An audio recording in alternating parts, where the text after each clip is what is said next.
আসসালামু আলাইকুম, সবাই কেমন আছেন? আশা করি সবাই ভালো আছেন। আপনাদের দোয়ার ভালোবাসায় আমিও ভালো আছি। তো বিডি লঞ্চ নিউজের পক্ষ থেকে সবাইকে স্বাগতম। নিয়ে আসলাম নতুন আরও একটি ভিডিও। দর্শক, আজকে রাত্র 9টা বাজে বরিশাল থেকে ঢাকার উদ্দেশ্যে যে লঞ্চগুলো যাবে তারই একটি আপডেট। দর্শক, গেছে কালকে কিন্তু দেখছেন যে একটি লঞ্চ বরিশাল ঘাট থেকে ঢাকার উদ্দেশ্যে গেছে।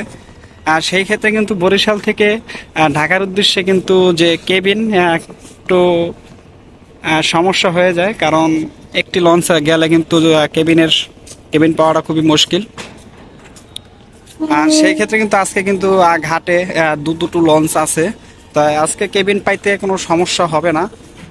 আর বিশেষ করে ঢাকা থেকে যে দুইটা লঞ্চ আসবে সেখান থেকে কিন্তু আসার টাইমে তেমন একটা যাত্রী পায় না, আর সেই ক্ষেত্রে কিন্তু একটি লঞ্চই আসে। তা আজকে কিন্তু ঘাটে দুটো লঞ্চ আছে, তা আজকে কেবিনের কোনো সমস্যা হবে না। প্রথমেই ধুইখাতের ডান সাইডে আছে মানাবি, আর দেখতে পারতেছেন যে আজকে মানাবিও ঢাকার যাওয়ার জন্য প্রস্তুত আছে। মানাবির পাশাপাশি কিন্তু আরও একটি লঞ্চ আছে, মোট দুটো লঞ্চ আছে। অ্যাডভেঞ্চার 9 কিন্তু আজকে বরিশাল ঘাটে আছে। মোট এই দুটো লঞ্চই কিন্তু ঢাকার জন্য প্রস্তুত আছে। রাত্র 9টা বাজে বরিশাল থেকে যাবে। একটা লঞ্চ গেলে ঝামেলা হয়ে যায় বরিশাল থেকে, কারণ তো যাত্রীদের চাপ বেশি পড়ে। আর সেই ক্ষেত্রে কিন্তু আজকে দুটো লঞ্চ আছে। ভাড়া কিন্তু আগেরটাই আছে, ভাড়া কিন্তু কমেও নাই বাড়েও নাই, আগের ভাড়াই আছে। ডেকের ভাড়া কেবিন 1000, সিঙ্গেল কেবিন 1000, ডাবল 2000, আরও ভিআইপি কেবিন আছে। মোটরসাইকেল বা যে কোনো টুকটাক মালামাল নেওয়ারও ব্যবস্থা আছে।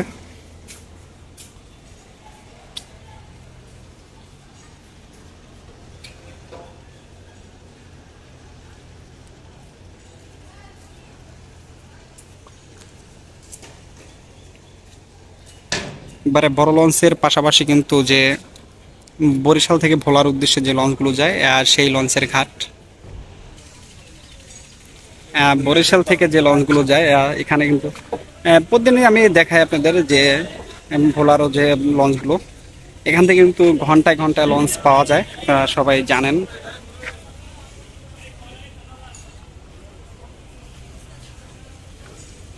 দুপুর 1টা বাজে লঞ্চ কিন্তু বরিশাল থেকে ভোলার উদ্দেশ্যে ছাইরা দিছে, আর দুপুর 2টা লঞ্চে কিন্তু যাত্রী ভরতে আছে। আজকের ভিডিও এখানে শেষ করব। সবাই ভালো থাকবেন, সুস্থ থাকবেন। আল্লাহ হাফেজ।